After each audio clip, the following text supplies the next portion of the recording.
This video was brought to you by my patrons. Thanks! Content warning for sexual assault and some racist imagery, homophobia, and transphobia. Also, a warning for photosensitive viewers. There's some flashing imagery throughout the video. I'll include some timestamps in the description. And spoiler alert for all of Cowboy Bebop and Cowboy Bebop Knockin' on Heaven's Door. And this is your regular reminder that art is subjective.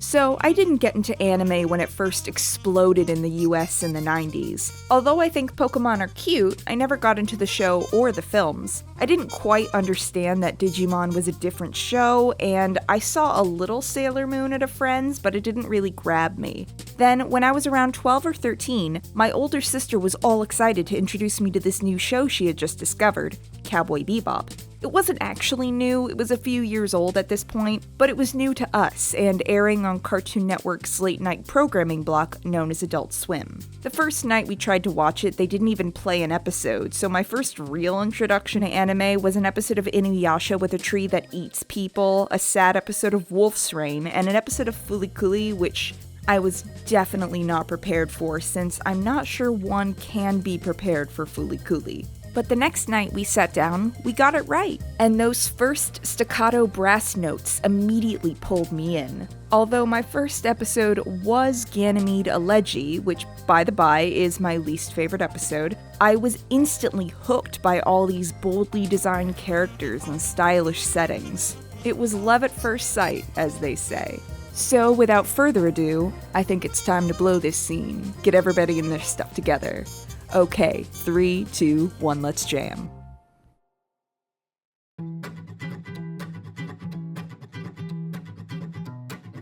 Cowboy Bebop first began life when Shinichiro Watanabe, who was already working at Sunrise Inc., was approached by producer Misahiko Minami, who now runs Studio Bones, and was asked if he had any ideas for a show. At the same time, Star Wars hype was at its peak for the prequel films, and Bandai's toy division wanted to produce a series to sell spacecraft toys. These two creative forces came together, with Watanabe's only instruction being, so long as there's a spaceship in it, you can do whatever you want. But upon seeing the early footage, Bandai was horrified, saying that this would never sell toys. Oh, the irony.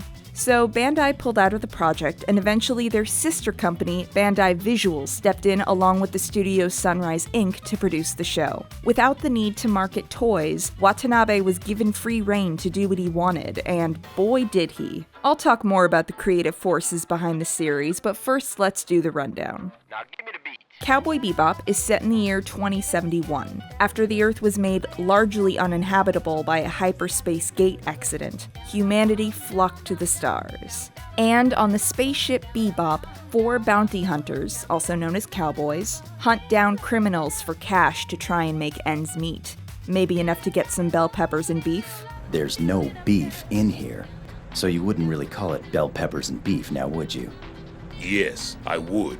And this episodic saga is set against a tapestry of vibrant jazz, blues, and funk composed by Yoko Kanno along with the jazz collective known as the Seatbelts. Now, leading our band of outcasts in the show is Spike Spiegel, a man haunted by his past. He's a smooth talker with a devil-may-care attitude that often winds up getting him in trouble.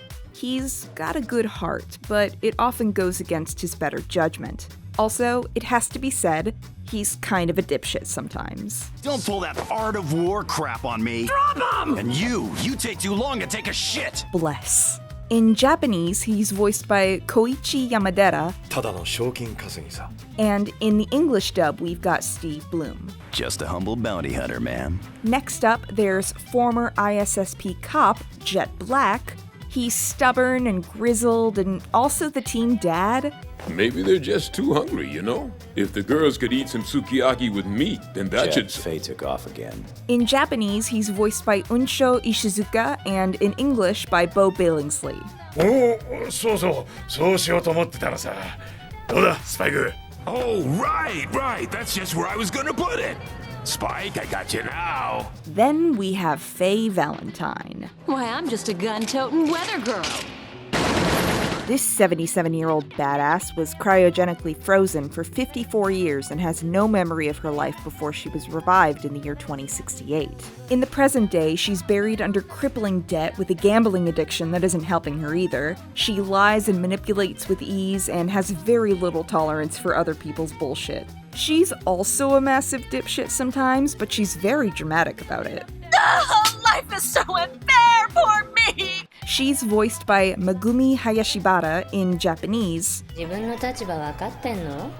ゲームはもうおしまいよ、坊や。 and Wendy Lee in English. This is a real gun in case you didn't notice. Playtime's over, put your hands behind your head. And last of our main quartet is the idiosyncratic and incredible Edward Wong Hao Pepelu Tivruski IV. They're the hacker on this team, and also just buck wild all of the time. All is fair in love and war! I cannot stress this enough. I love this gremlin hacker child. Radical Edward! Come out! It's the police! Me and my sister have been mimicking them for years. This is a regular lymphocyte, yeah? But this one's not same, it's a twisted sister.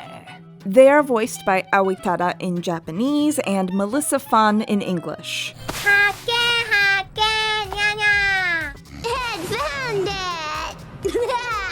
Also on the Bebop is the corgi named Ein, who is a data dog and, I'm gonna be honest, probably the smartest member of their crew.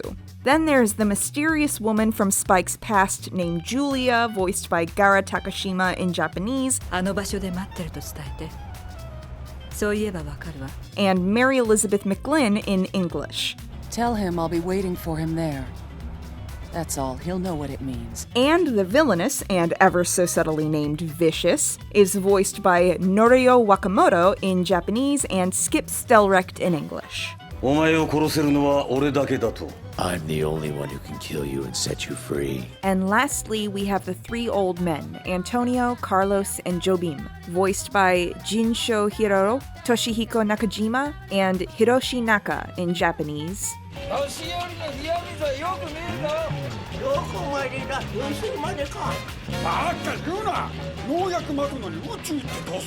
And Kevin Seymour and Steve Kramer in English. Is that cold? We don't want to get a chill now. Where are we going again? To Saturn, wasn't it? Don't be dense. This plane can't go into space. It's a crop duster. Antonio and Jobim are both voiced by Kevin Seymour. The three men are named after Antonio Carlos Jobim, a Brazilian songwriter and musician. And these three just keep popping up in various places throughout the series. They're always bickering, and I love spotting them. Now, before we can go further into individual episodes, let's talk about the career of Shinichiro Watanabe.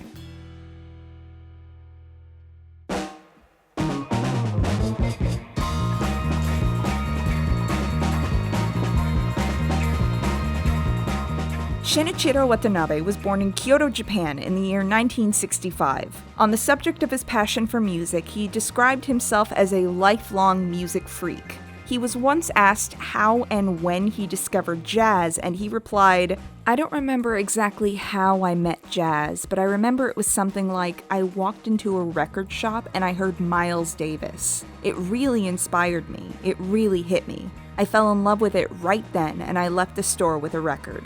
He got a start in anime as a storyboard artist and episode director in the early 90s at Sunrise Inc. He worked on Mobile Suit Gundam Stardust Memory, The Afterglow of Xeon, and Visions of Escaflowne, among other things. Then he got to co-direct the Macross Plus OVA in 1994 alongside Shoji Kawamori. That would also be Watanabe's first collaboration with composer Yoko Kanno.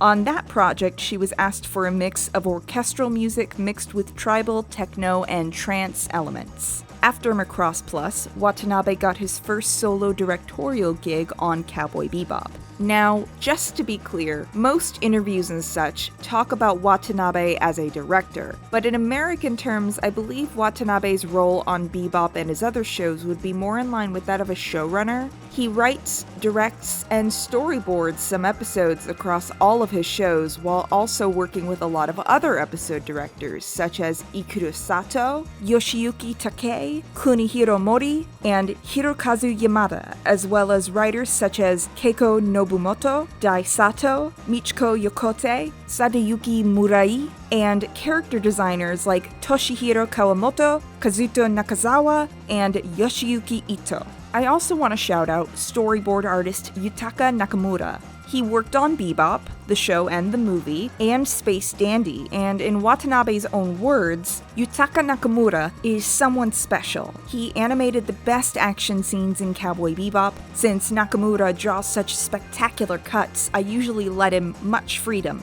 so it happens quite often that he ends up drawing cuts that weren't planned in the storyboards. For example, there was this scene which was intended to have 10 images, and he made the double. He adds many ideas in his action scenes. In my opinion, he is the Jackie Chan of animation. Oh, and by the way, the show's original concept is credited to Hajime Yatate, who is not a real person. The name Hajime Yatate is a pseudonym for the collective contributions of the Sunrise Animation staff. This is a credit that actually appears on a lot of different animes, and it's always original concept or original creator, and that is strange and confusing to me, but go off, I guess. There's very little in the way of citations to back this up, so if Hajime Yatate is in fact a very prolific real person, I apologize. But on Cowboy Bebop in particular, Shinichiro Watanabe wrote 2 episodes and storyboarded 7 of them. He also described the show as a very unusual production, one that apparently went massively over budget. He said that when he wanted to pump up his animators, he would tell them that the show would be something memorable, 10, 20, and even 30 years from then. Some of them were doubtful of that at the time, but in the end, Watanabe was correct. The 26 episodes, called sessions in the show, were not the instant hit in Japan that one might expect. In its first run in 1998 from April 3rd to June 26th on TV Tokyo, only 12 of the 26 episodes were aired due to adult content. In a 2017 interview with OtaQuest, Watanabe said, "Before the broadcast even began, during the production of the first few episodes, there were a lot of internal stakeholders saying things like, 'This show is too adult, there's no way this will work,' and 'It's just too pretentious,' as well as other cold things." These very same people began to change their attitudes when the show did manage to grow a following, where they then started saying things like, "Oh, I always knew it would sell." The show would finally see the full light of day from October 1998 to April 1999 on the network Wow Wow.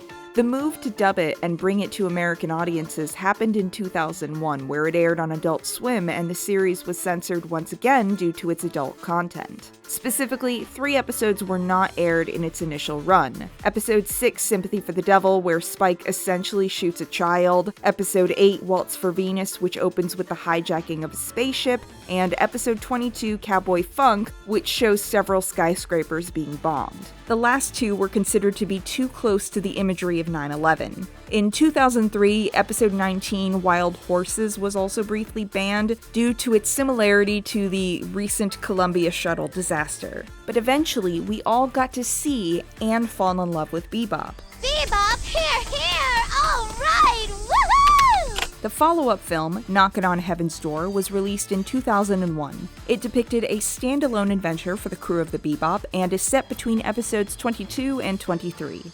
After he moved on from Bebop, we got Samurai Champloo in 2004. If you like Cowboy Bebop, you will probably like Samurai Champloo. It's a bit of a sister series in that it fuses disparate genres into a cogent and action-packed story. With Bebop, it was jazz and sci-fi, and with Champloo, it was hip-hop and samurai films. I believe samurai in the Edo period and modern hip-hop artists have something in common, Watanabe said. Rappers opened the way to their future with one microphone, and samurai decided their fate with one sword. And champloo is also based on the word champuru, an Okinawan word for a stew, something that mixes ingredients. The show follows Fu, a young girl searching for a samurai who smells of sunflowers. And her 2 companions on the journey are Jean, the soft-spoken and serious Ronin, and Mugen, a guy who wants to fight everybody, everywhere, all of the time. I'll take all you bitches on! Get the hell out of my way! You shall not fuck with me! On this show, Watanabe worked with hip-hop artists like Nujabesu, Tsuchi, Fat John, and Force of Nature. And he also brought in some traditional Japanese music by Ainu artist Oki and Japanese folk singer Ikue Asazaki. After Champloo, he didn't direct another show until 2012 with Kids on the Slope. He was still working during that time. His IMDb still has stuff from this period, but it sounds like his directorial efforts didn't come to fruition for a while. Kids on the Slope is somewhat unusual in Watanabe's oeuvre. It's his only work that is a direct adaptation of another piece. Although he has made stuff based on pre-existing works like Macross Plus or his animatrix shorts, Detective Story and Kid Story, it seems Kids on the Slope is the only direct adaptation he's ever done. The Kids on the Slope manga was published from 2007 to 2012, and even stylistically, it appears that the character designs in the anime intentionally lean closer to the look of the manga. The story is set in the year 1966 and follows 3 teenagers, Kaoru, Sentaro, and Ritsuko, over the course of 3 years of high school as they form a jazz band and go through a lot of romantic and family struggles. While I didn't actively dislike the show, I found the pacing to be oddly rushed at times, and the ending kind of perplexed me. It's very abrupt. But the animation, particularly in the sequences where the kids play music, is a highlight. Those sequences were the most time-consuming to produce, and used motion capture elements for photo reference so the animation matched with the music. Speaking of, the music for the show was largely made up of existing jazz standards, but composing and arrangements were done by Yoko Kanno, making this their 3rd collaboration. Then in 2014, he made Space Dandy, which is by far my least favorite of Watanabe's work. Largely because Space Dandy, which follows a dandy in space, is a show that intrinsically was just not made for me. They're the ones with the big round boobies and nice shapely asses. Hey! Hey, you wanna shoot me in the face and see if I wake up tomorrow? It's hard to criticize the nonsensical, childish elements of the show when they were so clearly intentional. This show is intentionally absurdist, often being as puerile as possible on purpose, and that made it a show that was deeply frustrating for me to watch. But I did like the episode with the dog, so there's that. And as always, the animation is vivid and beautifully done. The series is largely styled as an anthology, with every episode featuring a new direction and art style based on the individuals working on it. There isn't really an ongoing story or continuity, it's just following Dandy, Meow, and QT on their alien hunting exploits and frequent trips to their favorite chain of restaurants called Boobies. It's classified as a space opera, largely inspired by other popular works of sci-fi from the 60s and 70s like Star Wars, Star Trek, and Flash Gordon. The music for the show was actually done by a lot of artists, although Kanno did compose a few tracks, and it seems the musical identity for this series was inspired by disco. All the musicians he worked with had one rule, which was the music had to be pre-1984 so that it suited with the disco-fueled themes of the series. Watanabe came out with another series that same year, one that was tonally as far from Space Dandy as you could imagine. Terror in Resonance was a project Watanabe came up with somewhere between 2007 and 2012, but he had difficulty getting a studio to agree to produce it due to its politically charged content. The series follows 2 boys who go by the names 9 and 12, and the girl Lisa, who gets tangled up in their plots. The pair are committing various acts of terrorism around Japan, and Detective Shibazaki is the one man who might be able to untangle a complicated web of deception and political corruption that surrounds these boys. This is another series where Watanabe and Yoko Kanno collaborated, although notably this is the only series by Watanabe without a clear musical identity, although he says he was inspired in his writing of the show by listening to Sigur Rós. But as always, Kanno delivered a mix of orchestral, techno, percussion, and electric guitar that is as memorable as ever, even if it's harder to define. I recommend the track LOLOL in particular. I did like this series, although I think the ending lacked the punch they were going for, largely due to the 11-episode run of the series not being enough time to build up all the characters, but I appreciate that Watanabe wanted to do something dark and politically controversial. Then in 2019, he was the chief director on Carol and Tuesday, with Motonobu Hori as his co-director. Carol and Tuesday follows 2 girls, Carol and Tuesday, as they meet, become besties, and start a band together. It's largely slice-of-life style and often quite wholesome, although weirdly intense in a few parts when most of the show is so tooth-rottingly sweet.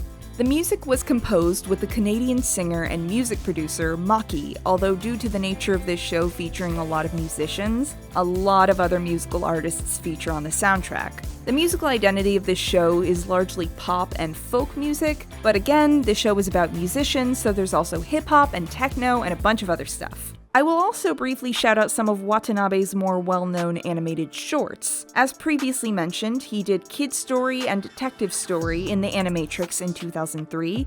I prefer Kid Story, but they're both sharp little pieces. And then for Blade Runner 2049, he did one of the 3 shorts that were released online prior to the film. Blade Runner Blackout 2022 is about the replicant uprising to take down the Tyrell Corporation, and it's pretty cool as a companion piece to 2049. Although it sounds like all of his work in conjunction with American studios has been somewhat difficult due to the lack of creative freedom.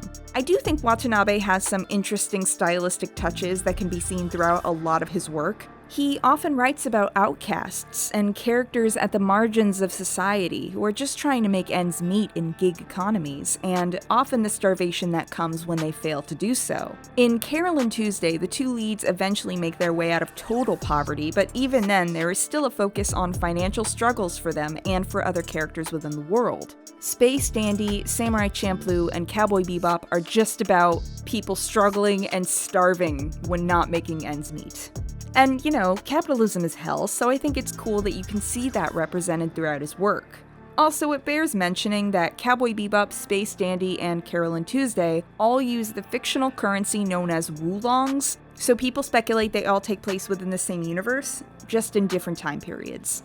Also, the refrigerator from Toys in the Attic, the one with the mutant space goo, appeared in one episode of Space Dandy, which is very funny. And with all of that out of the way, I do want to talk about the good, the bad, and the weird when it comes to Watanabe's handling of various social issues.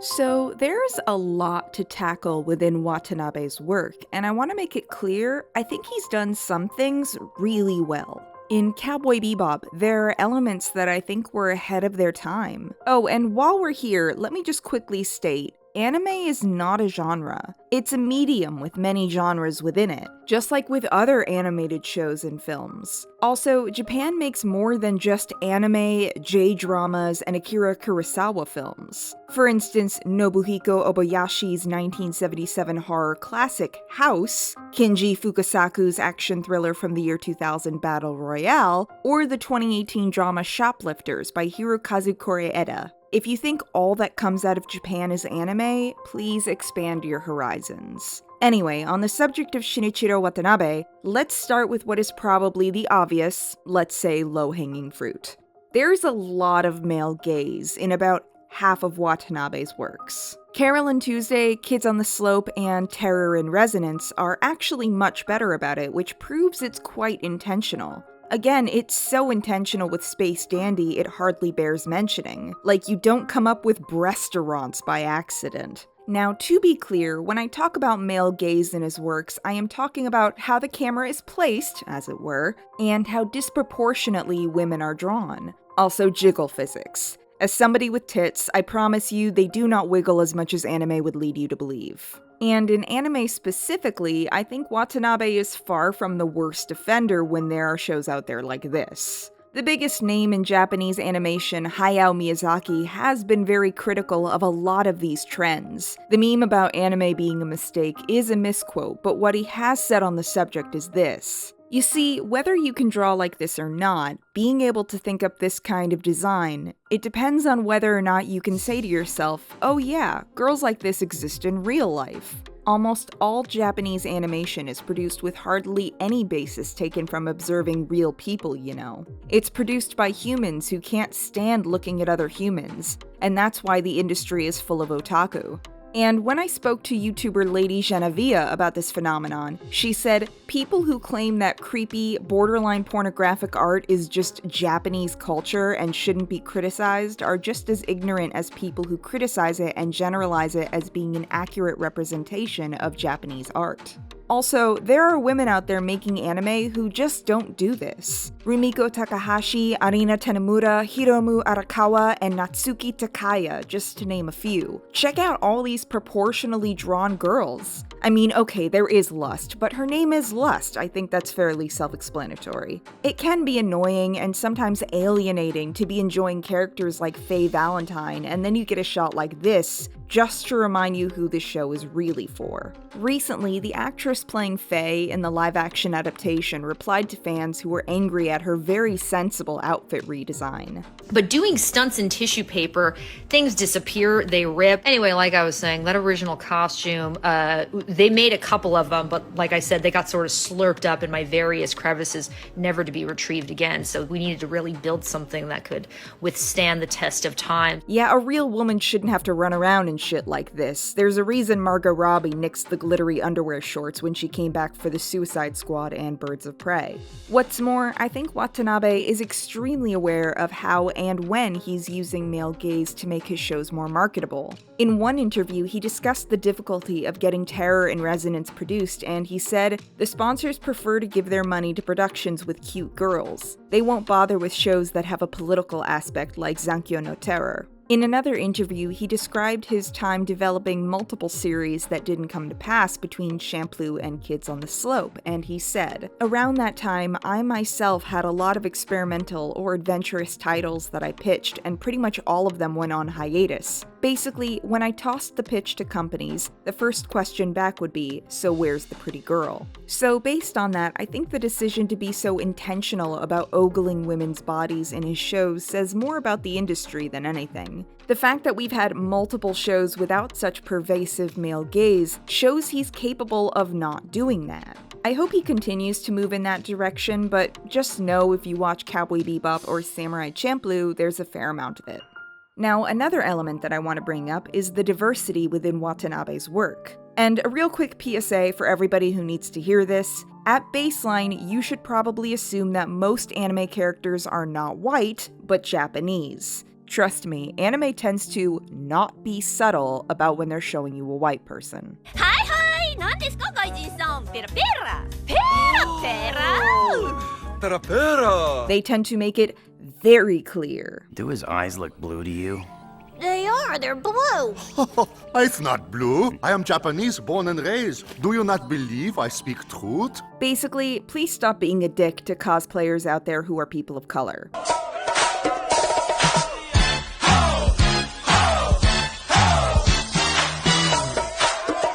But with all that said, while the world of anime is very Japanese at baseline, it is often a very pale world. Even with shows set in alternate timelines and futures, even shows set in space tend to often be very pale. Although full disclosure here, my big anime phase was about 10 years ago, so maybe it's gotten better, but aside from Afro Samurai, most of the recent stuff I've seen is quite pale. But by comparison, Watanabe actually presents a lot of diversity in most of his shows. Cowboy Bebop and Carole & Tuesday in particular, and even Samurai Champloo and Space Dandy to a degree. Although I think Watanabe is not always thoughtful about where he places darker-skinned characters in his shows. Their presence is awesome, but in Cowboy Bebop they're usually criminals, and Carole & Tuesday seems to lean into cultural stereotypes in a way that none of his previous shows resorted to.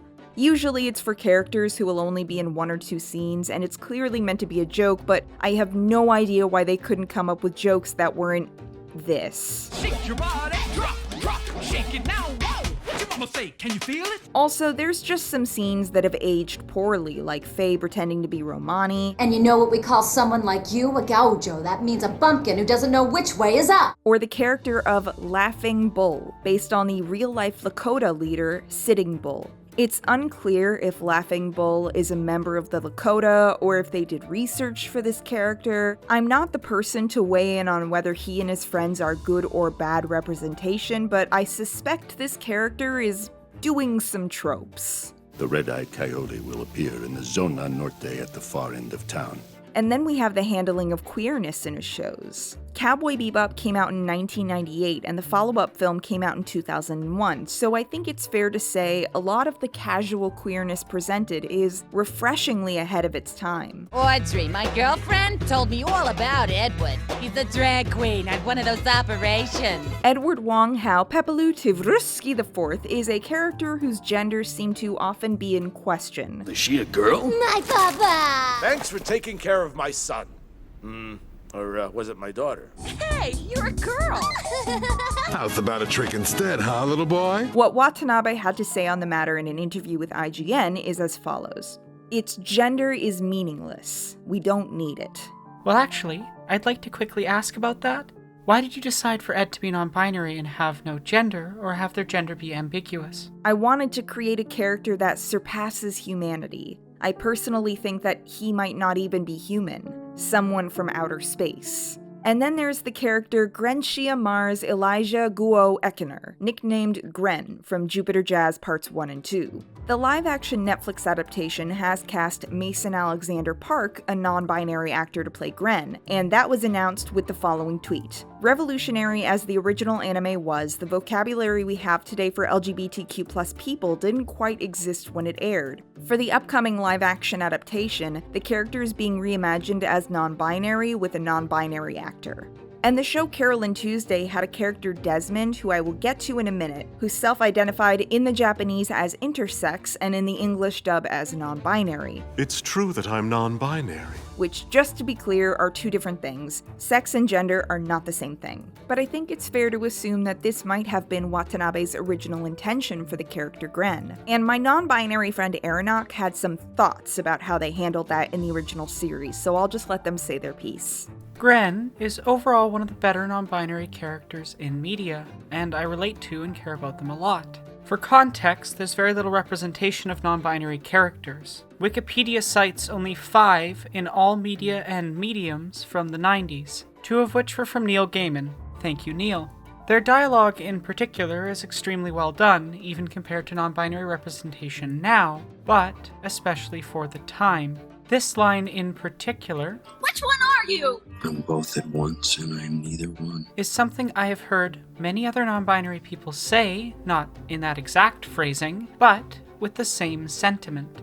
In my coming out video, before I had seen any of Cowboy Bebop, I said that I am neither, and I am both, and I am so much more. Gren is able to perform masc and femme presentation without it being judged by other characters or the camera. To be honest, if you cut a single scene and a few lines, I would not have any notes. But the reveal that Gren is not a cis man is, well, best described as boyoyoing. And the show plays into a very problematic and weird trope, forced feminization. Gren was subjected to experimental hormones that they did not consent to, and while they don't seem to mind that they had them, it is weird to present medical transition as being forced onto them. It's a mixed bag, and those parts leave a bad taste in the mouth. But I do still love the character, and I'm really excited that Mason Alexander Park, a non-binary actor, will have a chance to hopefully improve upon the groundwork laid out in the original show. Thank you, friend. Now, I will say in Bebop and his other works, there seems to be a tendency to have masculine women be the butt of a joke. Men in dresses and that sort of thing. Dahlia Carpenter on Carolyn Tuesday is treated in a truly baffling way where her transition almost seems to be a point of horror for her daughter. I think she's transgender, and, well, the English subtitles call her this,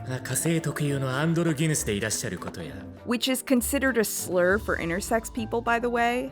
And then there's the Mermaid Sisters, who seem to be doing the men in dresses played for laughs thing. A dig at drag culture, perhaps? It's certainly a choice, I'll say that. Although I have to say their song is the best in the entire series. Fucking bullshit, fucking bullshit, fucking bullshit, holy shit, oh fuck it. Now, Carolyn Tuesday is a show he co-directed with Motonobu Hori, but according to an interview with Anime UK News, Watanabe said he handled scripts and storyboards, so all of these specific directional choices are, I think, his choices, since scripts and storyboards really set the stage for an animated production.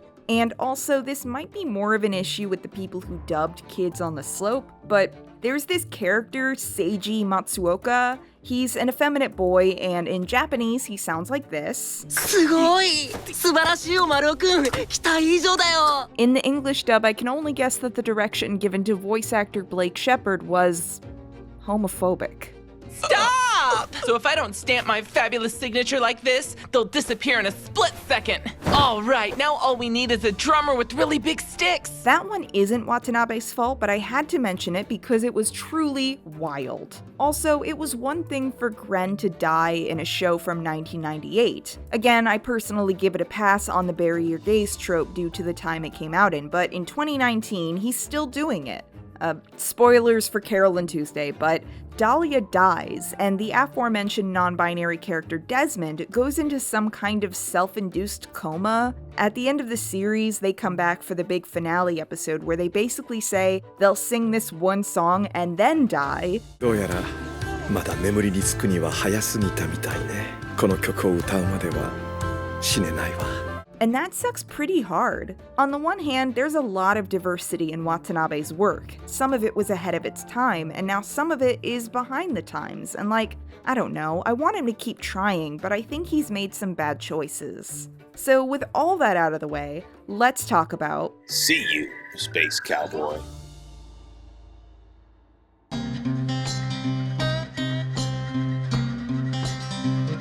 So this show is slightly odd to recap compared to most of the other stuff I've covered because the series is so episodic, with individual episodes often dipping into different genres like noir or horror. Some episodes are just about the vibes. But this is what I do now, so here goes. Episode 1, Asteroid Blues, opens on a quiet and solemn montage of a man walking down a rainy alley and dropping a red rose onto the street. In flashes, we see a gunfight, and a man smiling as blood drips down his face. From there, we're introduced to Spike Spiegel and Jet Black aboard the Bebop. They're broke and annoyed about it. The repair bill for that cruiser you wrecked, and the one from that shop you trashed, and the medical bill from the cop you injured. Kill the dough! They go hunting for a man named Asimov Solensen, and Spike ends up meeting his wife Katarina, who wants to escape the criminal lifestyle and go to Mars. And in the end, Katarina shoots Asimov. Adios. And then their ship gets blown up, and she dies. Episode 2, Stray Dog Strut, introduces us to Ein the Data Dog, who ends up being brought aboard the Bebop by Spike despite his own protestations. Get down! No dogs on the table! That's cold! Episode 3, Honky Tonk Women, introduces us to Faye Valentine. You know the first rule of combat? Shoot them before they shoot you. And then in episode 4, Gateway Shuffle, she joins the crew. Alright, 40%! That's my last offer! Okay, I give the 60. Episode 5, Ballad of Fallen Angels, introduces us to the Red Dragon Syndicate that Spike was once a part of, and a higher up within its ranks, Mao Yen-rai. We also get to meet Spike's former comrade Vicious, who has Mao murdered in the opening of the episode. If Spike were here, you would never have done this. But the crew of the Bebop don't know that, and there's a bounty on Mao. Faye's interested in the money, so she goes for it and gets herself caught by Vicious and his people. No need to speak, Miss Valentine. Meanwhile, Spike goes to see his old friend Annie to ask what happened to Mao. She thought Spike died 3 years ago, but once the shock wears off, she tells him that Vicious killed Mao, and also this happens. This one's for Mao. If it's for Mao, then I'll drink it myself. Spike still has a lot of loyalty for Mao, so he goes back to the Bebop to stock up on ammo, and Jet tries to dissuade him, telling him that it's a trap and Mao's already dead. I don't want to do this, Jet. Then why are you? Let's just say my past is catching up to me. Also, they get a call from Faye, who's been captured, and... Either you show up at the place they specify, or my life is over. Where are you? You mean you're really going to come for me? Well, it's possible. I've got my reasons, so don't take it personal. So Spike shows up at the cathedral and faces Vicious. This sequence is gorgeous, by the way. Vicious tells him that when angels are forced out of heaven, they become devils, and Spike replies, I'm just watching a bad dream I never wake up from. They trade words for a bit, but when he hears Faye struggling, Spike aims his gun and this guy tells him to drop it slowly. Instead, Spike shoots that man in the head and starts tearing up the place while Faye escapes. Back on the Bebop, Jet is still angry and Faye calls him to tell him Spike is in trouble. Duff! But of course, Jet goes to help him in the end. Damn it! Back at the cathedral, Spike and Vicious duel it out, leading to one of the most iconic shots in the show. Vicious monologues about how they're both ravenous beasts that hunger for the blood of others, and Spike tells him, I've bled all that kind of blood away. Then why are you still alive? Vicious throws Spike out of the window of the cathedral, and as Spike falls, we see a series of flashbacks. It's all done without dialogue, just the piece Green Bird by Yoko Kanno, and it's absolutely stunning. Once upon a time, Spike and Vicious were apparently friends. We see those scenes from Asteroid Blues with the Rose and the gunfight, we see Julia with Vicious, and we see an injured Spike collapsing to the ground being tended to by Julia. Just like that. Sing for me, please. Then Spike wakes up to another voice humming, and it's Faye watching over him. You finally up, huh? You slept too much. You've been asleep 3 days. Spike is bandaged head to toe, but alive and back on the Bebop. He gestures for Faye to come closer so she can hear him say, You sing off key. God, I love these two idiots. In episode 6, Sympathy for the Devil, we see some flashbacks to some traumatic procedure Spike once had, and in the present, there's this young boy playing the harmonica in a club. This episode goes to some places, but in the end, this little boy is not so little, and also is an evil little shit.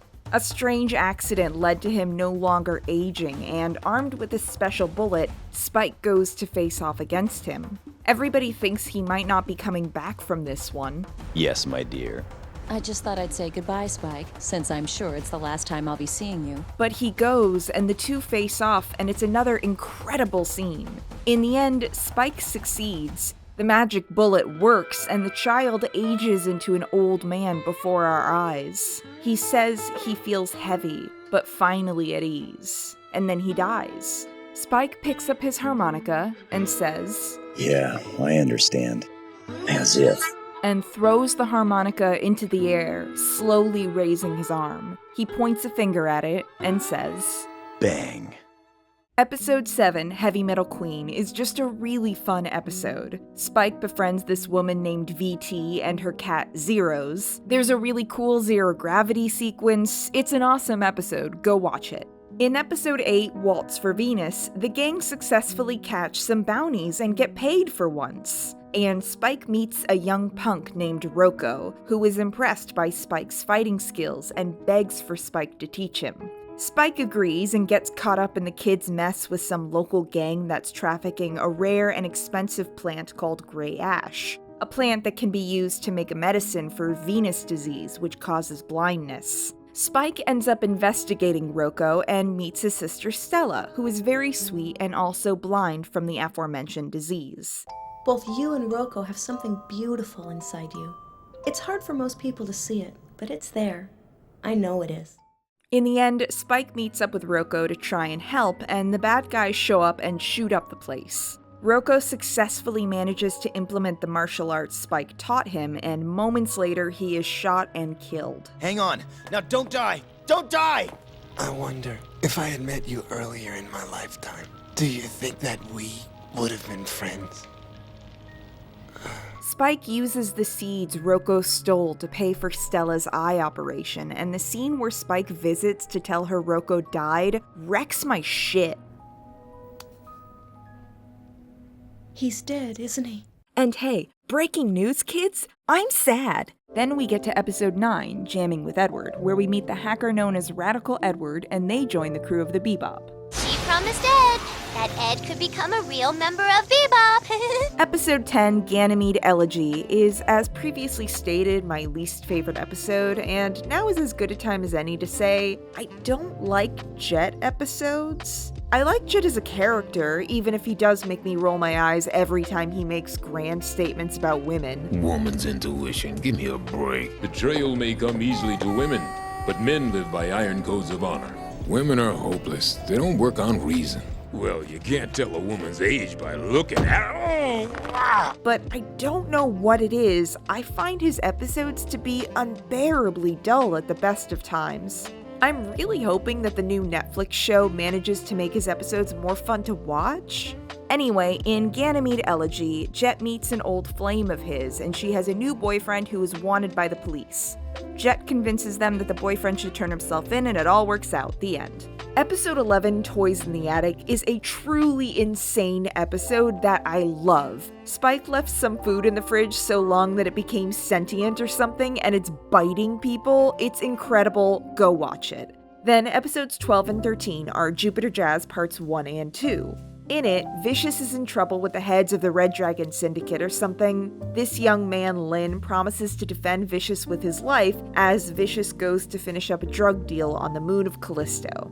Meanwhile, Faye runs off with what little money was in the safe on the Bebop, a truly negligible amount apparently, but also, while they investigate where she might be, Ed stumbles across something with the codename Julia. So Spike runs off to investigate that, which pisses off Jet. He says they need to find Faye, and Spike is like, "Don't tell me what to do!" When Spike arrives on Callisto, he gets cornered by some dudes who think he's Vicious, and I don't know why I find it so funny, but Spike goes absolutely apeshit over this. You think I'm vicious? You don't know what vicious is! Meanwhile, also on Callisto, Faye befriends this suave saxophone player named Gren. They're concerned for Faye's welfare with her running around this rough and tumble place alone, but Faye doesn't seem to care that much. She ends up running into those same guys and just... If I don't put these on, I just might chip a nail, you know. Okay, here we go. I love that a lot. But Gren shows up to help and gets her out of there. Spike finds Vicious and tries to shoot him, but Lin steps between them. Apparently Spike knew Lin back in the day and doesn't want to kill him. He tries to get Lin to step aside and Lin shoots him. Meanwhile, at Gren's apartment, Faye opines about her situation and Gren correctly diagnoses the problem in a matter of minutes. You were just afraid they'd abandon you, so you abandoned them. Then, when Gren goes to take a shower, Faye hears a voicemail from Vicious and panics. She pulls a gun on Gren while they're in the shower, leading to this line. I'm both at once and I'm neither one. Afterwards, Gren tells Faye how they fought alongside Vicious during the war on Titan, and unfortunately, Gren clearly had a thing for this edgelord. After the war, Gren was arrested on suspicion of espionage, and Vicious testified against them. During their imprisonment, they were subjected to an experimental hormone therapy which changed their body. Now they want to confront Vicious, and Faye says that will get them killed. Death does not frighten me. You're lying. Faye tries to stop them from leaving, but to no avail. Jet eventually finds her in Gren's apartment, handcuffed in their bed, which, it was the 90s, choices were made. Meanwhile, we see more of Spike's memories. He told Julia he was leaving the syndicate and wanted her to come with him. There's some other bits, like Vicious suspecting someone of betrayal and Julia saying, "They're gonna kill you." Then Spike wakes up and realizes he was shot with a tranquilizer dart. Tranquilizer guns, they're mocking me. When he gets back to the swordfish, Jet calls and tells him that if he catches Gren, Jet will let him back aboard the Bebop. And Gren, in disguise, goes to make the deal with Vicious. In the end, the whole thing goes south. Vicious has no satisfactory answers for Gren. Lin gets shot, and then Vicious shoots Gren's ship out of the sky. You're in the way. Spike lands and helps them into their ship. You're the one, aren't you? You're Spike. Julia was always talking about you. And Gren asks if Spike can just help give them a lift to Titan. You can't make it there in this condition. It would take too long. I'm not gonna make it anyway. Dying on my way there would be a good way to go. So he helps tow Gren's ship out into space, and Gren dies on their way to Titan. Spike returns to the Bebop, and Jet lets him come back with very little fuss. What are you bringing in? Nothing. Hurry up and get inside. We're taking off.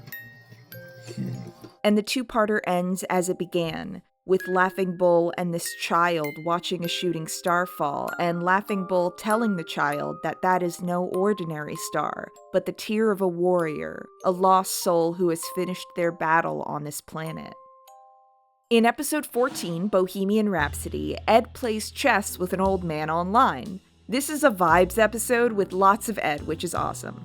Episode 15, My Funny Valentine, gives us Faye's backstory of how she was woken up in 2068 and quickly conned into mountains of medical debt by this asshole. Whitney Haggis Matsumoto. She ends up kidnapping him to try and learn some truth about her history. All she gets is that they gave her the name Faye Valentine and that the doctor was in on the whole scam. Wait a minute, Uncle! He's your uncle? Uh-huh. In the end, Faye gets her share of the bounty. He was indeed the smallest of the small fry. And when she mourns the fact that she has no past, Spike tells her that she has a future. It's very cute. Then we have episode 16, Black Dog Serenade, which is probably the best of the Jet episodes. I still find it inexplicably kind of dull, but the backstory about his former partner who set him up all those years ago leading to the injury that lost him his arm is kind of interesting. Episode 17, Mushroom Samba, is a drugs episode. Both Samurai Champloo and Bebop have a drugs episode and a what the fuck episode. And with Cowboy Bebop's drug episode, we have hallucinogenic mushrooms. Basically, the crew is starving and crashes, and Ed runs off to find food. They find these weird mushrooms, which, Ein eats one and does this, leading my gremlin child to decide to test the mushrooms on their crewmates. So Jet, Faye, and Spike spend the episode tripping balls. This here is the stairway to heaven. You know that, don't you? Obnoxious little frog. And Ed gets caught up trying to catch this mushroom dealer. It's absolutely insane and very funny. My favorite gag is Ein and this cow talking to each other. In episode 18, Speak Like a Child, an unexpected delivery rocks the Bebop. It's a beta cassette tape and it's addressed to Faye, but when Jet demands she pay him back for the delivery fee, Faye runs off again. Meanwhile, Jet is annoyed and decides to investigate this beta cassette, which leads Spike and Jet on a long series of ridiculous escapades to find a beta cassette player. In the end, they come back with a VHS player. It won't go in. Push harder. But it's... that's the wrong one. Huh? You got a VHS. Huh? And then another package shows up with the beta cassette player, and everybody sits down to watch. It turns out the video is Faye as a child leaving a message for her future self. You're not perfect, but you've got a lot to give, so remember, I'll always be cheering you on. The warmth of her child self seems to shock all of them, and Faye tears up, unable to remember this version of herself. Do your best! Do your best! It's heartbreaking.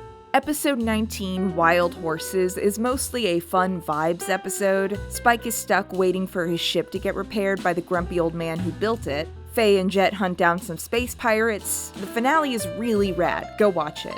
Episode 20, Pierrot Le Fou, is the what the fuck episode of Bebop. It stars an inflatable murder clown who I suspect was inspired by the Penguin from the Batman animated series. The animation in this episode is particularly stunning, and the content of it is pretty disturbing. Also, Spike gets his ass kicked quite thoroughly, again. Episode 21, Boogie Woogie Feng Shue, is the last Jet episode. In it, the young daughter of an old friend ends up crossing his path, and the pair try to unlock the mystery of her father's last message. Also, everybody thinks this child is Jet's girlfriend, which sucks. It's a fine romance. You Jet's girlfriend? Huh? Does he have a thing for you?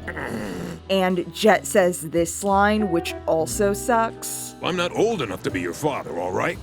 Why, if anything, I could be your boyfriend. No, wait, that would be bad, wouldn't it? Episode 22, Cowboy Funk, is a ridiculous episode with this guy called the Teddy Bomber and this shitty cowboy version of Spike who is annoying, and these two just keep fighting each other instead of actually catching the bomber. This episode just refuses to be taken seriously, which is amazing in its own right. Then we have the film. The Japanese title of it is Cowboy Bebop Knockin' on Heaven's Door, but the English title is just Cowboy Bebop the Movie. We're just basic, I guess. I think Knockin' on Heaven's Door is a cool title. The movie had the time and budget to be absolutely stunning, and also had the space to be more adult in its content. This movie is violent in a way the show isn't.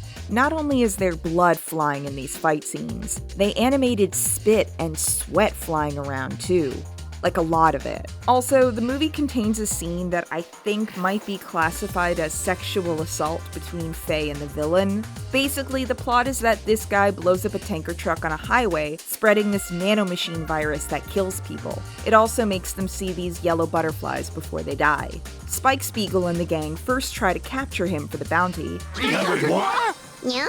And then they just try to stop his plan and save the day. It's ideas like this that get people killed! The movie has a lot going on, a kick-ass opening sequence, gorgeously animated set pieces, some of my favorite music in the series, and one of the most glorious lines in the history of cinema. I love the kind of woman that can kick my ass. Which, you know what? Mood. I love the kind of woman that will actually just kill me. I want me to... Vincent is an interesting villain, and the character Elektra, who ends up teaming up with the Bebop crew, is really great. The movie has the time to let characters stop and ponder things. The scene where Elektra and Spike talk about their pasts while they're both locked in a cell is truly excellent. I started to think that I wanted to survive. The first time, the idea of death began to scare me. Also, I do want to point out, this is another instance where Spike really gets his ass handed to him. To this day, I do not understand what Vincent did to Spike with this move, but yikes. Anyway, go watch the movie, it rules. After that, we have the episode Brain Scratch, where Faye accidentally gets caught up with a cult trying to catch a bounty. Spike saves her, which is pretty cute. And now, before we can get into how the series ends, we have to talk about Yoko Kanno. Okay, 3, 2, 1, let's jam.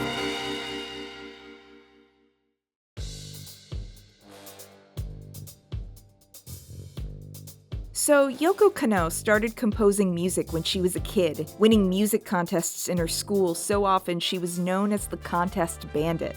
She describes herself in that time as a precocious punk. She actually majored in literature in university, but joined in a friend's band and was approached to compose music for video games like Nobunaga's Ambition, and the game turned out to be a hit, launching her career. She had done a couple of jobs before she was brought onto Macross Plus with Watanabe, but at the time she was still not very well known. Watanabe said of their first meeting, "My impression was that she was extremely shy and embarrassed to talk to me, sort of like you'd expect from a teenage girl. I was worried, can this girl really compose music? I thought maybe she had a ghostwriter doing all the work behind the scenes or something. Then she showed us the first song she came up with, and boy were we blown away. We were really shocked and felt really guilty for doubting her. She sure showed us."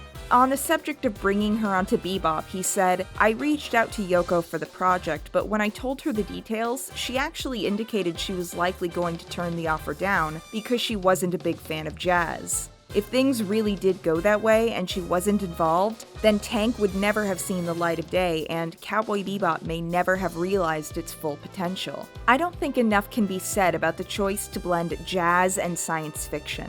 The sonic landscape of sci-fi at the time was basically Vangelis, John Williams, and the Theremin. Jazz in space felt insanely revolutionary, and a mission statement for the show, which ultimately said, "What is genre, but all other genres combined?" The opening title sequence, set to the absolutely legendary track Tank, actually has a sort of manifesto written in all that text you see scrolling in the background. This thesis statement is as follows. Once upon a time in New York City in 1941, at this club open to all comers to play, night after night, at a club named Minston's Playhouse in Harlem. They play jazz sessions competing with others. Young jazz men with new senses are gathering. At last, they created a new genre itself. They're sick and tired of conventional fixed-style jazz. They're eager to play jazz more freely as they wish. Then, In 2071 in the universe, the bounty hunters who are gathering in the spaceship Bebop will play freely without fear of risky things. They must create new dreams and films by breaking traditional styles. The work, which becomes a new genre itself, will be called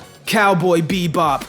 In an interview with Red Bull Music Academy, Yoko Kanno described where the score for Cowboy Bebop came from in her mind with the following. The seeds for that score were sown in middle school and high school when I was a member of the brass band. I'm not sure how it is nowadays, but back then all the songs kids were taught weren't at all cool, so I made and performed originals. But a part of me was always frustrated because I couldn't understand why everybody else was content playing the uncool music. I wanted to play brass music that shook your soul and made your blood boil and made you lose it. This yearning became Tonk, which was the opening theme. I wanted to make music which would light a fire in me when I played it. Also, when I was convenient during my university years, I transcribed a lot of black music.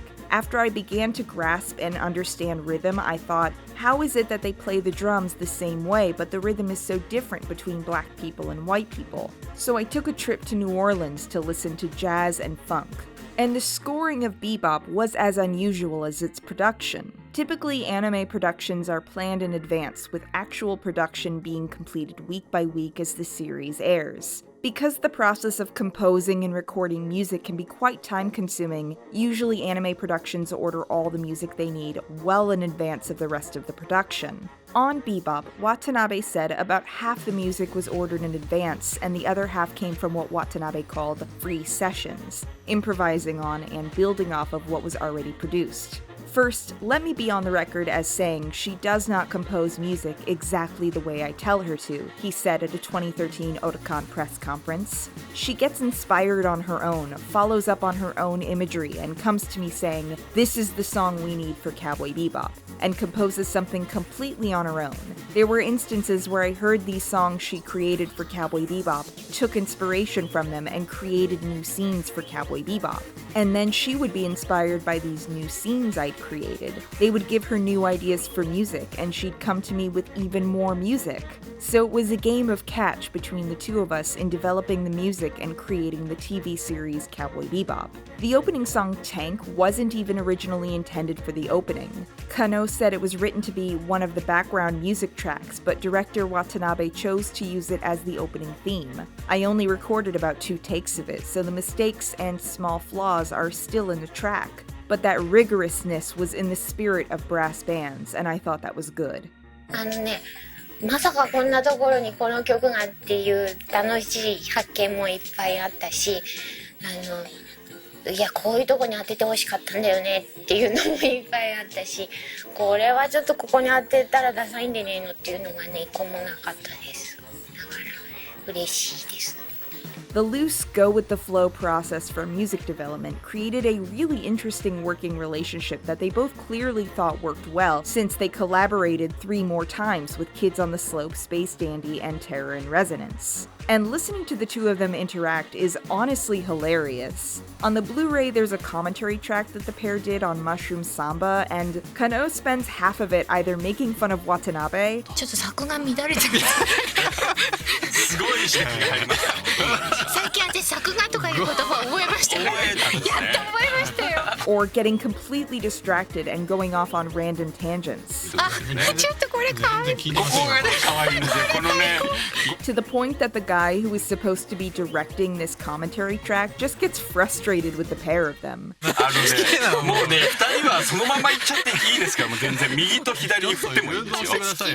全然仕切ってません。And I cannot stress enough how integral the music is to the spirit of Cowboy Bebop. There are so many scenes where the music adds such verve and life.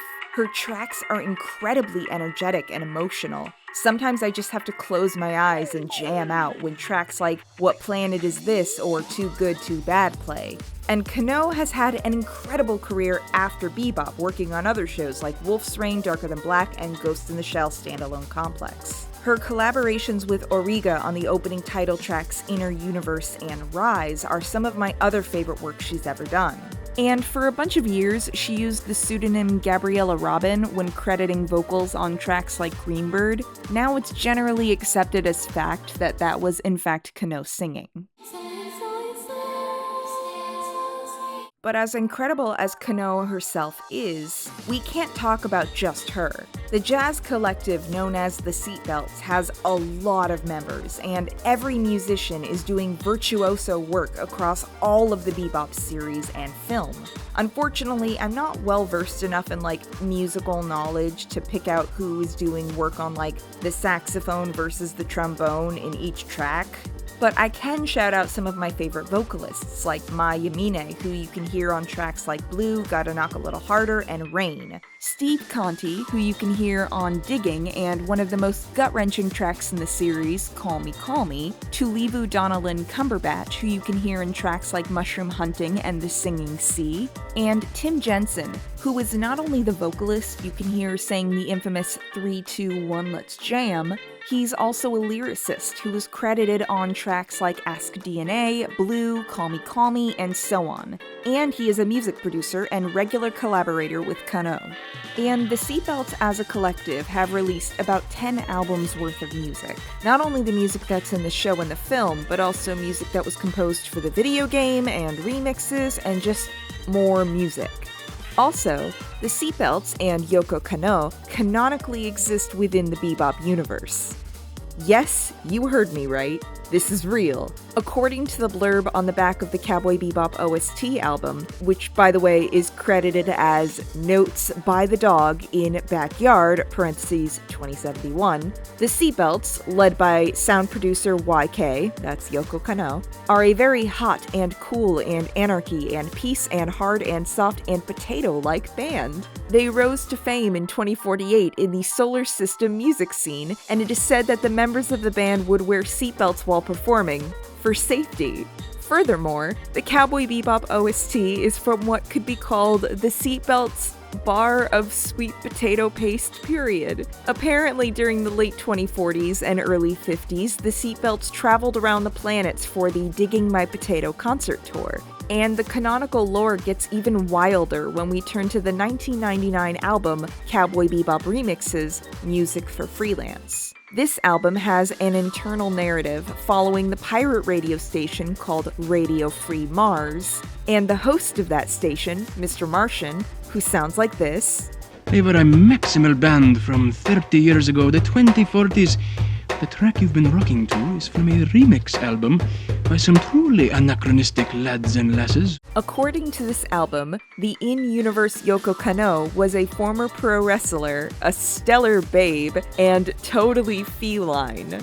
And whatever she was like, she wrote music that kicks rocks. And I love every single word of all of that insanity. I just cannot stress enough how much the music transformed this series from an already great show to something truly transcendent, and if you don't believe me, try watching a scene like this one without the music. It just doesn't feel the same, does it? Also, I just need y'all to know that my sister and I built up a habit while watching the show where we sort of sang along with the opening Tank, but specifically this bit at the end.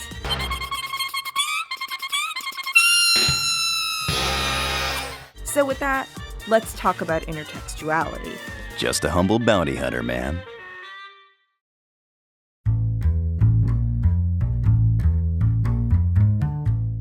So I've discussed intertextuality before when I was talking about how studios use it to weaponize nostalgia. Go watch my Rogue One video or whatever. But intertextuality at its core is both extremely common and a neutral phenomenon. Merriam-Webster defines intertextuality as the complex interrelationship between a text and other texts taken as basic to the creation or interpretation of the text.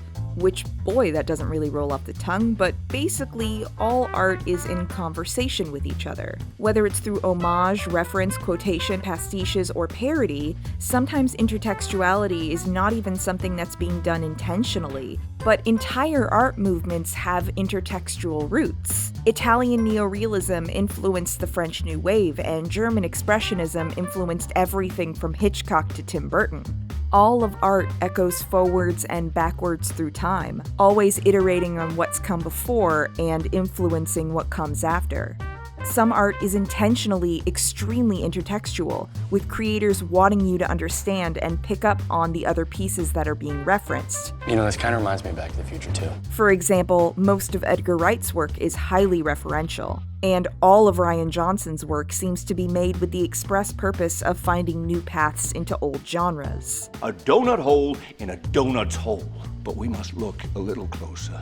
And when we do, we see the donut hole has a hole in its center. All of Shinichiro Watanabe's works are highly intertextual and referential, paying homage to everything from westerns to Lupin III. So I just wanted to quickly run down some influences and references you can see throughout the show, because I think Watanabe is masterful at blending all these influences into something new. The opening title sequence has visuals that are very influenced by TV opening title sequences from the 70s, as well as James Bond title sequences in general. The stylized cutouts are something you see a lot in title sequences from that era, and the dramatic high-contrast silhouettes are all over James Bond titles. As previously stated, Lupin III is a big influence on Bebop. Not only do Spike and Lupin prefer the same style of footwear, but it seems the dynamic between Lupin and Jigen was an influence on the relationship between Spike and Jet. Also, Fei and Fujiko definitely have some similar DNA. And you can spot the car that Lupin drives in this one scene in My Funny Valentine. Blade Runner was another big influence, although that one seems to be largely aesthetic. There's not a ton of similarities between the two properties beyond their look, but obviously Watanabe liked Blade Runner enough to work on Blade Runner Blackout 2022.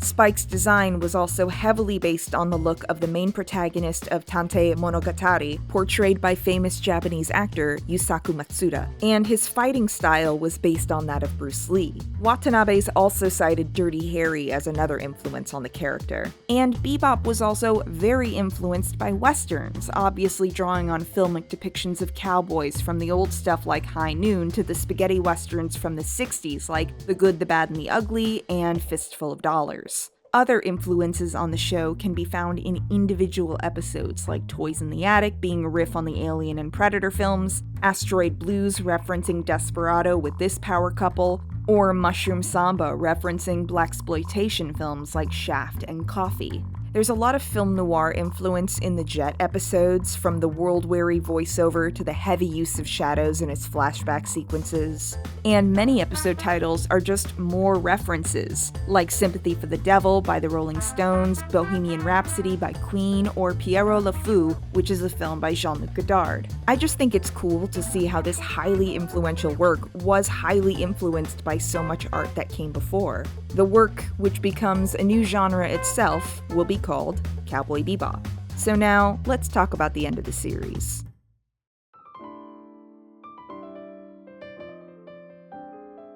This whole show is chock full of emotions, but few things hit harder than the ending of the series. Episode 24, Hard Luck Women, opens with Faye rewatching that old VHS, still trying to unearth her memories. Ed sneaks into her room and says they recognize something in the video, so Ed and Faye run off together to try and find answers. It turns out Ed isn't much use for helping Faye remember anything. Instead, the pair end up at an orphanage Ed stayed in for a time, and the nun who runs the place has a message from Ed's father. Afterwards, Faye bumps into somebody who knew her before. Do you know who this nice lady is? You'll never believe it, dear, but the fact is that she's a ghost from beyond. Huh? The encounter begins to trigger some of Faye's memories, and then the pair head back to the Bebop. Ed puts a fake bounty of 50 Woolongs on their father, hoping Spike and Jet will track him down for them. And one evening, while Faye's in the shower, it all comes back. The accident that led to her being put in cryogenic hibernation and everything from before. It shakes her to her core, and when she bumps into Spike afterwards, all she says is, "I have to go." She tells Ed she's going where she belongs, and that belonging is the best thing, and Ed should look for where they belong. Meanwhile, just like Ed was hoping, Spike and Jet do track down their father. It's a very funny sequence. Ed pilots the Bebop right to where they're all standing, and the pair reunite like this. Francoise! Hey! And then, moments after introducing the man to Spike and Jet, Ed's father gets distracted by another meteorite and runs off, leaving Ed behind. Meanwhile, Faye lands her ship just up the street from her childhood home. As she runs towards it, she remembers being a child running home. Unfortunately, her home is gone. Whatever family she was hoping to find doesn't exist anymore. All that's left are the pieces of foundation that used to make up her home. Back on the Bebop, Ed decides to go find their father. It's a beautiful sequence set to the song I mentioned before, Call Me, my favorite song to cry to. So Ed says goodbye to the Bebop in their own way, giving Spike a pinwheel and writing bye-bye with a big smiley face on the ship itself. Ein senses they're leaving and follows them. Initially, Ed tells Ein he can't come with them, but quickly decides Ein can come too. Do you want to come with us? Under the light of the setting sun, Faye draws the outline of her former home in the dirt and lies down in the square that used to be her bedroom. Aboard the Bebop, Spike and Jet, for all their bluster, are both clearly sad to see Edward go. They basically spend an evening eating their feelings away with all the hard-boiled eggs they got from Ed's dad. And as we see Ed and Ein run off to an uncertain future, the final text of the episode is, "See you, cowgirl, someday, somewhere." And then we get to Real Folk Blues Parts 1 and 2 to stab you in the heart with Vincent's samurai sword in case you weren't already weeping. The episode opens with Julia walking into her apartment and hearing a voicemail that says, "You're in danger." And then we see Vicious getting, arrested by the elders of the syndicate. He tried to pull off a coup, but now they plan to execute him and anyone who knew him, which makes Spike a target, and Julia too. Spike and Jet are sitting in a bar pretending they don't care that it's just the pair of them again, when a bunch of dudes show up and start shooting at them. Jet gets shot in the leg, and Lynn's brother Shin shows up to help Spike and Jet escape. They get Jet to a doctor to fix his leg, and we see flashbacks of Spike leaving the syndicate all those years ago. He told Julia that he was leaving, and he wanted her to come with him. And we see memories from Julia's perspective of Vicious holding her at gunpoint. So, you were going to betray me? He told Julia to kill Spike, or else Vicious would kill them both. And we see her tearing up the note Spike gave her and dropping the pieces out the window.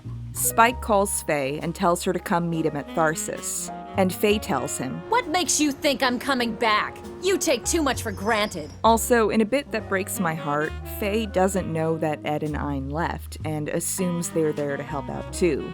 That just messes me up for some reason. And then as she's dawdling by her ship, she sees a woman in a red convertible being pursued by a car full of goons. And so naturally, Faye shoots at the goon car, and Julia swerves around to stop beside her. The pair successfully take out the men that were following them, and then they have a little conversation. You're a good shot. It's a plus when you're chasing bounty heads. Apparently, Julia knows exactly who Faye is, because she asks Faye to pass on a message. "If you see Spike again, tell him I'll be waiting for him there. That's all. He'll know what it means." Back on the Bebop, Jet tries to dissuade Spike from the path he's on. He tells Spike a story about a man thinking about the past before he dies, and he says he hates that story. Spike says he can't let this go because there was a woman who seemed truly alive. She was the piece of himself he'd been missing his whole life, and now she's back. Faye comes back to the Bebop to relay Julia's message right as some dudes show up and start trying to blow a hole in the ship. Spike and Faye manage to fight the guys off, and once they're gone, Jet tells Spike to go find Julia. Meanwhile, at the Syndicate, Vicious gets out and kills everybody who opposes him. My power is the only power. Part 1 ends with Spike and Julia meeting in the graveyard they said they would meet in all those years ago, and Julia holds Spike at gunpoint. As Part 2 begins, Julia tells Spike how she was supposed to kill him. "If I had, I would have been free." And then she hugs him and begs him to run away with her. Back at the Syndicate, Shin returns to see the remains of all that slaughter and tells Vicious he failed to kill Spike or find Julia. Vicious tells him, "Do not follow in your brother's footsteps." Meanwhile, Spike and Julia go to see Annie, and they find her with a hole in her stomach, minutes away from death. Spike tries to help, but she dies anyway. With her last moments, she tells them what Vicious has done, and says she's glad Spike and Julia have found each other. Spike goes into the back of her shop to stock up on ammo. Wordlessly, he loads up a shotgun and Julia asks him, "You're staying?" She says if he's staying, then she'll stay too, that she'll be with him until the end. Spike says he's sorry and... I'm gonna make a bit of a scene. Back on the Bebop, Jet and Faye wonder if Spike is going to make it, and Jet says he doesn't care. You know, like a liar. Back at Annie's shop, a bunch of dudes bust in and start shooting up the place. Spike and Julia run out the back, and just when they think they're safe, Julia is shot. She dies in Spike's arms, whispering something we can't quite hear. Jet goes to see Laughing Bull, hoping he might be able to help find Spike. Laughing Bull tells him that every life has a star, a guardian star that watches over them until they die, and then that star dies too. He tells Jet, "His star is about to fall, I have dreamed it." Spike returns to the Bebop and asks if there's anything to eat. Jet makes him the usual, bell peppers and beef with no beef. Spike says it tastes terrible. For being so bad, you should eat a lot of it. They say hunger is the best spice. Then Spike tells Jet a story about a tiger-striped cat who fell in love with another cat. Then the other cat grew old and died, and the tiger-striped cat cried a million tears and died too. Jet says it's a nice story, and Spike says he hates that story because he hates cats. The pair laugh, and we realize this is Spike's way of saying goodbye, by eating one last meal with his friend. When Jet asks him if it's for the girl, he tells Jet that Julia's dead. As he leaves, Faye corners him at gunpoint and begs him not to leave and throw his life away. Spike tells her that his eyes are two different colors because one eye is artificial. He lost it in an accident, and now he's always seeing the past in that eye and the present in the other. Faye tells him that her memory came back, but there was nothing left to go back to, and so she came back home, and Spike can't go off and just die. Spike replies, I'm going to find out if I'm really alive. As he leaves, Faye fires her gun into the air with tears in her eyes, and yes, this scene made me cry and read 30 bazillion fics about Spike and Faye when I was 13. So Spike heads to the Syndicate for the fated showdown, and he absolutely wrecks the place, killing a lot of dudes and getting badly injured along the way. This sequence is stunning, set to the song we've been hearing in the credits throughout the series, The Real Folk Blues. Shin comes to try and help, and then he gets shot and dies. And Spike goes to face Vicious, who's been waiting for him. Vicious says he's finally awake, and I'm the only one who can kill you and set you free. The showdown is brief but bloody, both of them injuring the other before they accidentally trade weapons. In the final moments, Spike tells Vicious that Julia is dead. Let's finish it now, as you wish. They toss each other their weapons and both lash out at the same time, Vicious injuring Spike and Spike killing Vicious. In the quiet after his death, Spike looks up and remembers Julia's final words. It's all a dream. As a new day dawns, Spike walks down the stairs to a crowd of people who stand around, shocked by the carnage. Spike stops in the middle of the staircase and smiles. He reaches up, his hand pointed like a gun, and says, "Bang," and falls to the ground. As the credits roll, we slowly pan up to the sky, where a star goes out and we see a picture of Spike. The final words of the series are, "You're gonna carry that weight." And okay, a couple things here. First off, when I saw the ending of the series at age 13 with my sister, who, kudos to her, already knew the ending and didn't breathe a word, well, I sobbed my damn face off, rewound the episode like a masochist, watched the episode again, and cried some more. My mom came home to find her wreck of a daughter sobbing on the couch and asked what was wrong, and I told her, "Spike died!" And she was like, "But he's a cartoon character!" And I was like, "I know!" Also, when I showed this series to my roommates, they turned to me at the end of the credits and said, "Fuck you."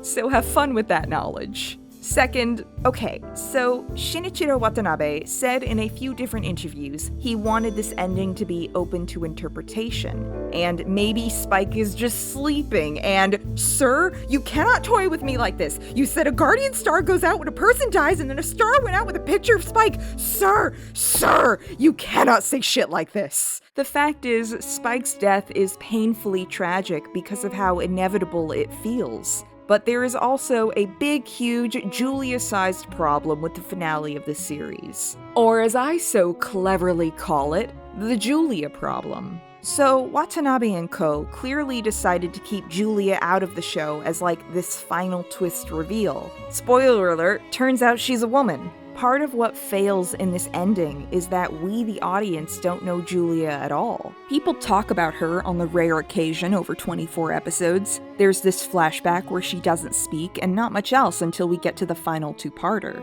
And sure, Spike does the big yearn. I understand that he cares about her, but this show did nothing to get me to care about her. She's just the object of Spike's affection, based on a past that we barely see, and in the present, they get about 5 minutes together before she dies. I have no reason to care about her and Spike as a couple, because the show never spent the time to develop Julia and develop a dynamic between the ill-fated lovers. We only care about Julia because Spike does, but imagine if she had been developed as her own character.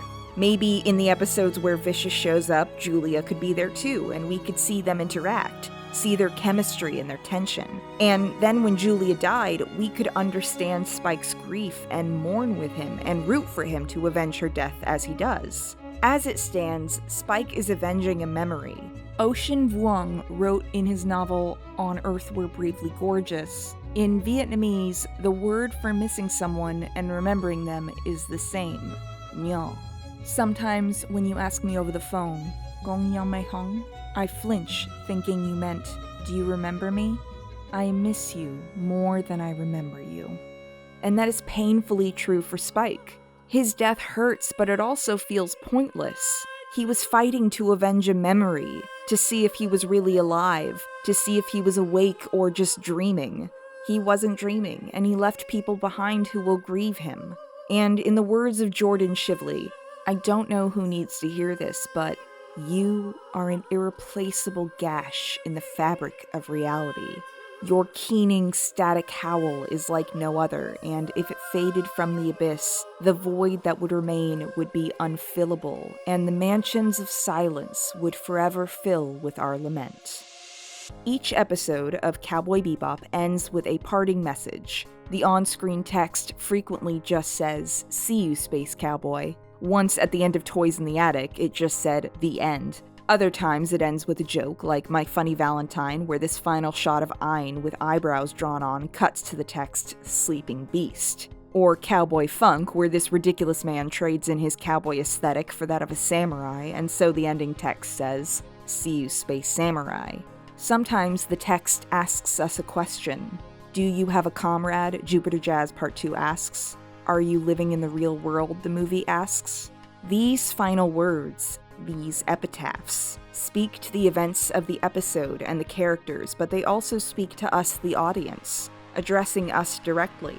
So many episodes say, "See you, Space Cowboy," and that's a farewell to the characters and to the audience, turning off their televisions at the end of the episode. In episode 6, Sympathy for the Devil, when Spike shot the boy Wen and he died an old man, his final words were that he felt heavy, but at peace. Spike didn't understand then, but when he died with a smile and his star went out, the final text on screen said, "You're gonna carry that weight." Those words are for us. Spike's weight is gone, and he's at peace. Those he left behind will carry the weight of their grief and the loss of a found family that is now gone. And we too are going to carry the weight of continuing to live, because life isn't a dream. It's real and painful and full of loss and grief and so much hardship.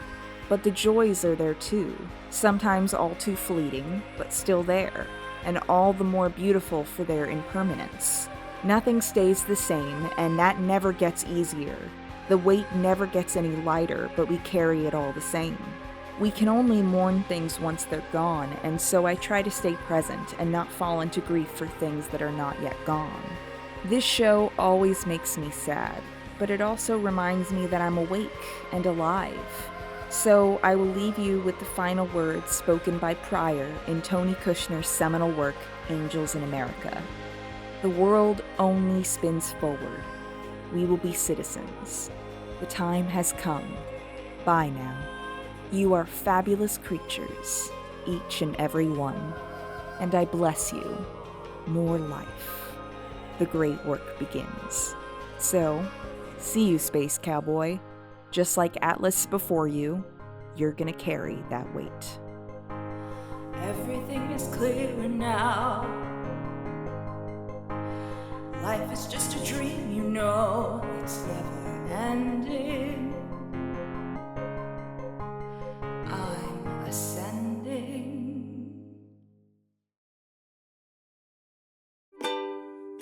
So, as I'm writing and editing this video, the Netflix show has yet to be released. I was originally tempted to delve deeper into, theories, but then I didn't. At one point I thought about talking about subs versus dubs, because I like the English dub of Bebop, but I've watched other foreign films and shows in their original language with subtitles. Anyway, I was determined to not make another 2-hour video. Thank you to my patrons who help make videos like this possible, and thank you all for watching. I'll see you on the next one.